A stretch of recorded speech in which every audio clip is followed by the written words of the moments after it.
اور یہ ہے نبی پاک صلی اللہ علیہ وآلہ وسلم میرے آقا کا گھر، جسے اب لائبریری بنا دیا گیا ہے۔ اور اس لائبریری کو دن میں کھولا جاتا ہے مخصوص اوقات میں، رات کو یہ بند ہوتی ہے۔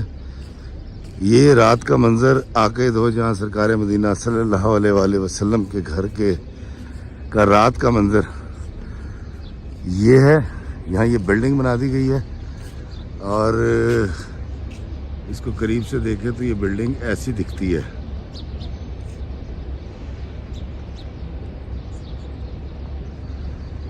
اور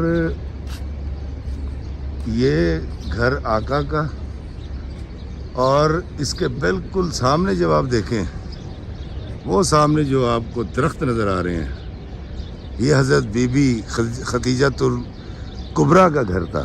یہ احاطہ حضرت بی بی خدیجہ کا تھا۔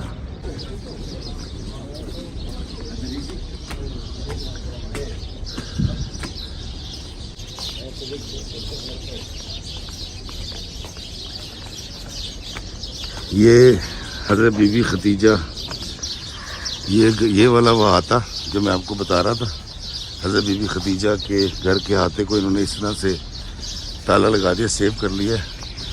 اندر سے میں دکھا نہیں سکتا، یہ ایسے دکھتا ہے، یہ دیکھیں۔ اور اس احاطے میں آپ کو وہ سامنے جو ہے وہ ملے گا، جو چیزیں گم جاتی ہیں وہ یہاں، اور یہاں سے آپ وصول کر سکتے ہیں۔ یہ دیکھیں، اور یہاں پر بھی نماز ہو رہی ہے۔ دوستو، یہ ہمارے آقا کریم کا گھر، یہ حضرت بی بی خدیجہ کے گھر میں کے احاطے میں اگے ہوئے درخت ہیں۔ غلاف کعبہ کو بنانے میں 125 کلو چاندی اور 100 کلو خالص سونا استعمال ہوتا ہے۔ یہاں پر وسیم بادامی سے اچانک ملاقات ہو جانا ایک نہایت خوشگوار واقعہ تھا۔ یہاں کے انچارج نے، جو کہ عربی ہیں، ہماری بڑی عزت افزائی کی، اور میرا سر فخر سے بلند ہو گیا۔ یہ خانہ کعبہ کا جو دھاگا ہے، جو اس میں استعمال ہوتا ہے غلاف کعبہ کے لیے، وہ دھاگا ہے، یہ دیکھیں۔ یہاں میں غلاف کعبہ کو نہ صرف دیکھ سکتا تھا، چھو سکتا تھا، بلکہ ٹانکا بھی لگا سکتا تھا، جو میں نے لگایا۔ میرے پیچھے آپ بلڈنگ دیکھیں، ایک پہاڑ کے آگے بنی ہوئی ایک فیکٹری ہے، جس کا نام ہے مجمع الملک عبدالعزیز لکسوہ الکعبہ المشرف۔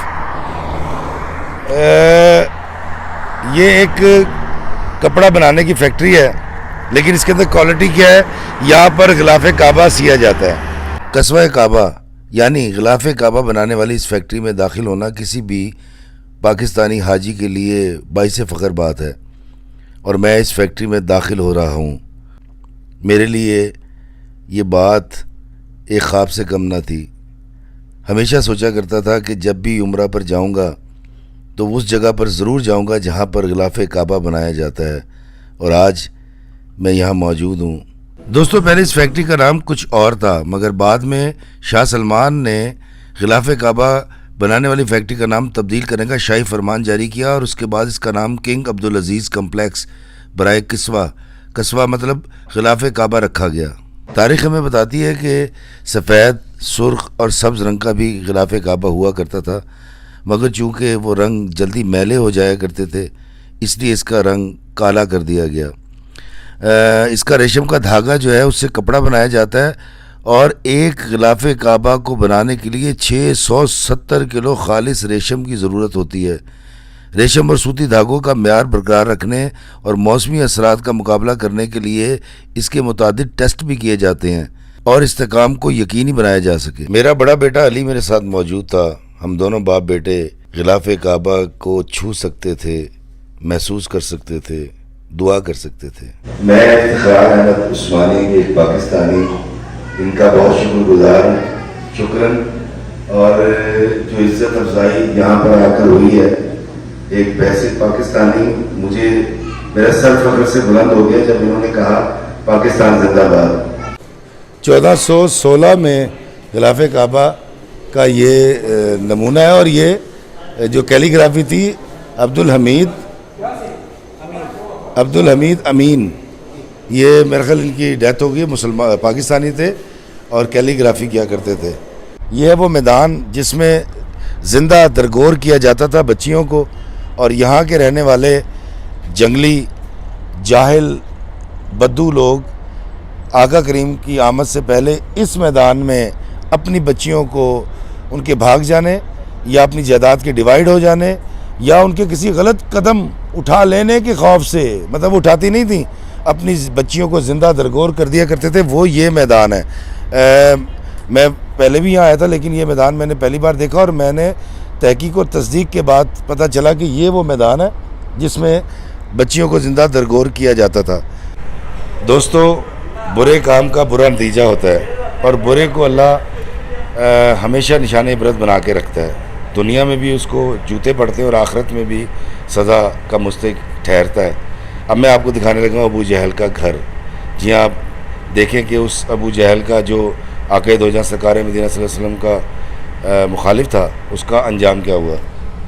یہ دیکھیں، یہ ہے اس کا گھر، یہ ہے ابو جہل کا گھر، اور سیدھے ہاتھ پہ اگر دکھائیں تو یہ ساری واش روم بنا دیے گئے ہیں ابو جہل کے گھر کی جگہ پر، اس کے پریمیسز پر۔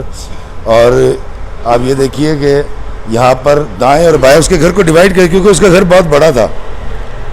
وہ دیکھیں وہاں تک دائیں ہاتھ، اور پھر اگر اس طرف دیکھیں تو یہ دیکھیں، یہ سارے واش روم بنا دیے گئے ہیں یہاں پر، اور یہ راستہ باہر کو جاتا ہے۔ اب میں آپ کو باہر سے دکھاتا ہوں کہ کتنے زیادہ واش روم ہے، اس کا گھر کتنا بڑا تھا یہاں مکہ میں، اور اللہ تعالیٰ نے اس کو کیسا نشان عبرت بنایا کہ ابو جہل کے گھر پر اب حاجی پوری دنیا سے آتے ہیں اور وہ آپ کر وہاں پر اپنی رفع حاجت کرتے ہیں۔ تو یہ ہوا ہے انجام ابو جہل کا ہے۔ میں اس کو گھر کو باہر سے بھی دکھاتا ہوں۔ یہ گھر اس لیے کہہ رہا ہوں کہ یہاں پر اب لیٹرین بن چکی ہیں۔ دوستو، جتنی اونچائی پر آپ نے دو کھڑکیاں دیکھی ہیں، سیم اتنی اونچائی پر یہاں پہاڑ ہوا کرتا تھا۔ جس طرح دیکھیں وہ پہاڑ نظر آ رہا ہے آپ کو، وہ سامنے، اور یہ پیچھے حرم شریف ہے۔ تو آقا دو جہاں سرکار مدینہ اس طرف سے داخل ہوا کرتے تھے۔ صفا مروا کے پچھلا علاقہ ہے یہ، اور یہ میرے پیچھے جو آپ لوکیشن دیکھ رہے ہیں، یہ صفا مروا ہے جو اب بلڈنگ بنا دی گئی ہے۔ یہ صفا مروا کی پہاڑی یہاں سے لے کے وہاں تک پہاڑی، سرکار جب یہاں سے داخل ہوتے تھے تو یہ وہ مقام ہے۔ یہ کم و بیش یہاں پر پہاڑی ہوتی تھی، پہاڑی راستہ ہوتا تھا جہاں سے سرکار گزرتے تھے، اور جو عورت آقا دو جہاں سرکار مدینہ پر کوڑا پھینکا کرتی تھی، یہ وہ مقام ہے جہاں میں کھڑا ہوا ہوں۔ اور آقا کریم اس کو کچھ بھی نہیں کہتے تھے، اور پھر ایک وقت وہ آیا کہ اس نے جس دن کوڑا نہیں پھینکا تو پھر آقا دو جہاں سرکار مدینہ صلی اللہ علیہ وآلہ وسلم اس کی عیادت کے لیے چلے گئے، اور وہ آپ کے حسن سلوک سے مسلمان ہو گئی۔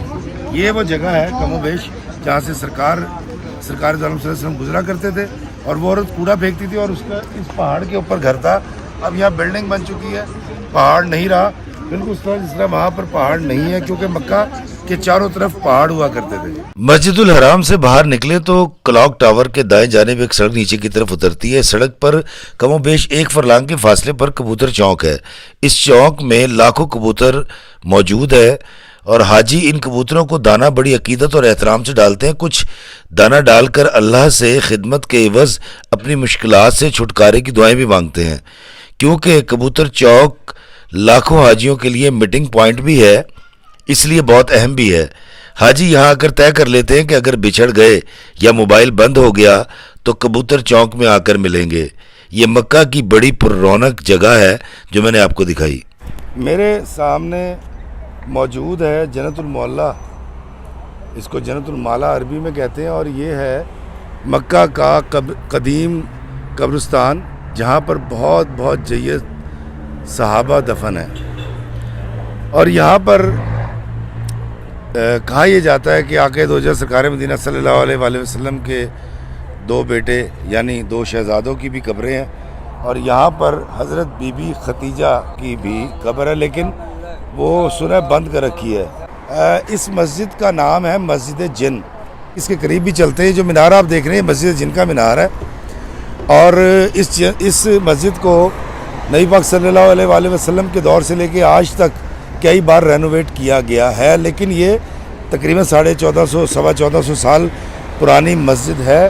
نبی پاک صلی اللہ علیہ وآلہ وسلم نے نہ صرف یہاں نماز پڑھی ہے، پڑھائی ہے، بلکہ یہاں پر ایک بڑا مشہور واقعہ بھی ہوا تھا۔ اور واقعہ جو تاریخ میں بیان کیا جاتا ہے مسجد جن کے حوالے سے وہ کچھ یوں ہے کہ یہاں پر ایک جنوں کی جماعت نے آقا دو جہاں سرکار مدینہ صلی اللہ علیہ وآلہ وسلم کے ہاتھ پر اسلام قبول کیا تھا. آئے میں آپ کو لے کر چلتا ہوں اس کے اندر بھی جو ان کا ایک روایتی دور تھا قدیم، یہ اس کی غمازی کرتا ہے. یہ بڑا خوبصورت مناظر ہوں گے یہاں یقیناً. شاہ فیصل کی تصویر، خانہ کعبہ میں پانی آیا ہوا ہے اور یہ دیکھیں گردن نظر آئی، لوگ ڈوبے ہوئے ہیں. یہ وہ سوت ہے جس سے خانہ کعبہ کے غلاف کی کڑھائی ہوتی ہے. دوستو یہ وہ تالا ہے جو خانہ کعبہ میں لگایا جاتا تھا. ذرا اس کو قریب سے لا کے دکھائیے اس خانہ کعبہ کے تالے کو. یہ خانہ کعبہ میں سوال ہوتا ہے، اوپر سے دیکھ کے دکھائیے گا ذرا. یہ تالا خانہ کعبہ کے دروازے پر لگایا جاتا تھا. یہ تلوار ہے جی ذوالفقار، حضرت علی کی ذوالفقار کا. میرا خیال ہے یہ یقیناً ایک ماڈل ہوگا. اصل ذوالفقار تو میرا خیال یہ نہیں ہو سکتی، جو شاید ہو بھی مجھے نہیں پتا، لیکن بالکل دو منہ والی. یہ دیکھیں اس کی دو دھاری ہیں، مطلب دو منہ والی تلوار ہے. اس کے بارے میں کہا جاتا ہے کہ یہ حضرت علی کی تلوار ہے اور بہت بھاری ہے، نہیں اٹھا سکتا. یہ دیکھیں فائٹر کے لیے جسم کو بچانے کے لیے ایک اپر ہے. یہ دیکھیں یہ میدان جنگ میں جب تیروں سے بھالوں سے لڑائی ہوتی تھی اس دور کی ترجمانی کرتا ہے. اور یہ ہزاروں سال سے یہ جنگیں ان تیر تلواروں سے لڑی جاتی رہیں. یہ غلاف کعبہ سے لیے گئے یہ سارے ٹکڑے غلاف کعبہ کے ہیں، یہ وہاں سے لیے گئے ہیں. اور دیکھیں یہ سب سے بڑی عربوں کے تہذیب کا ایک حصہ اونٹ. یہ بڑا پیارا جانور ہوتا ہے، بڑا خوبصورت جانور ہوتا ہے اور بڑا سیدھا اور پیارا جانور ہوتا ہے. اس کے بارے میں کہتے ہیں کہ یہ محبت کرنے والے سے محبت کرتا ہے، لیکن یہ اگر کینہ رکھ لے تو پھر یہ چھوڑتا نہیں ہے.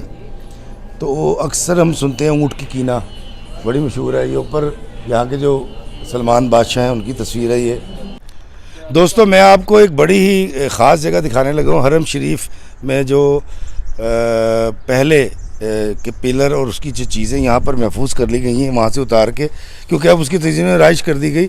یہ جالیاں آپ دیکھ رہے ہیں یہ حرم شریف کی جالیاں ہیں.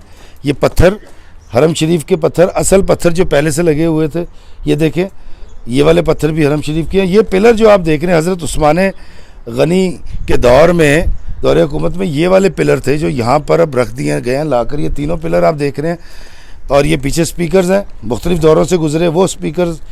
اور یہ والا جو بڑا سپیکر آپ دیکھ رہے ہیں بھوپو ٹائپ پیچھے تک گیا ہوا ہے، یہ بھی حرم شریف سے اتار کر اب یہاں پر سیو کر لیا گیا ہے. قبروں کی تختیاں ایسے ہوا کرتی تھی، یہ خاص انداز تھا، اس پہ لکھائی کی گئی ہے. حرم شریف کی یہ جالیاں، یہ والی، یہ حرم شریف کے اندر جو پانی کے سے گزرگاہیں جو بنی ہوئی ہیں اس کے اوپر سے گزرنے کے لیے یہ والی استعمال ہوتی تھی. اور یہ والی جالیاں بھی حرم شریف کی ہیں. یہ جو آپ دیکھ رہے ہیں وہ تختی بھی، یہ والی جو سل ہے یہ بھی حرم شریف سے لایا گیا. اور یہ میں آپ کو بتاتا ہوں کہ حرم شریف کے اندر یہ پتھر بھی تھا اور اس پتھر کے بارے میں کہا جاتا ہے یہ بہت پرانا، شاید اسی دور کا پتھر ہے، خلفائے راشدین کے دور کا. اور یہ پتھر یہ دیکھیں اس کو یہاں پر لا کر محفوظ کر لیا گیا اور میوزیم میں رکھ دیا گیا. یہ پلر ہے خانہ کعبہ کے جو 3 ستون تھے ان میں سے ایک ستون. یہ ذرا اگر اندر سے ہم دکھا سکیں دیکھیے گا ذرا اس کے اوپر جا کے. یہ ستون جو ہے یہ آپ دیکھ رہے ہیں لکڑی کا، اور یہ خانہ کعبہ کا وہ والا ستون ہے. دوستو مجھے یقین ہے کہ آج کی ویڈیو آپ کو بہت پسند آئی ہوگی، کیونکہ اس ویڈیو میں رسول اللہ کے گھر کے علاوہ باقی تمام زیارات جو میں نے آپ کو دکھائی ہیں وہ آپ کے لیے یقیناً بالکل نئی ہوں گی. اگر آپ کو میری یہ ویڈیو اچھی لگی ہو تو میرے لیے دعا کیجیے گا. 27 اپریل سے شروع ہونے والے میرے یورپ کے دورے کو ضرور فالو کیجیے گا. اللہ میں آسانیاں عطا فرمائے اور آسانیاں تقسیم کرنے کا شرف عطا فرمائے. آمین. السلام علیکم ورحمۃ اللہ وبرکاتہ.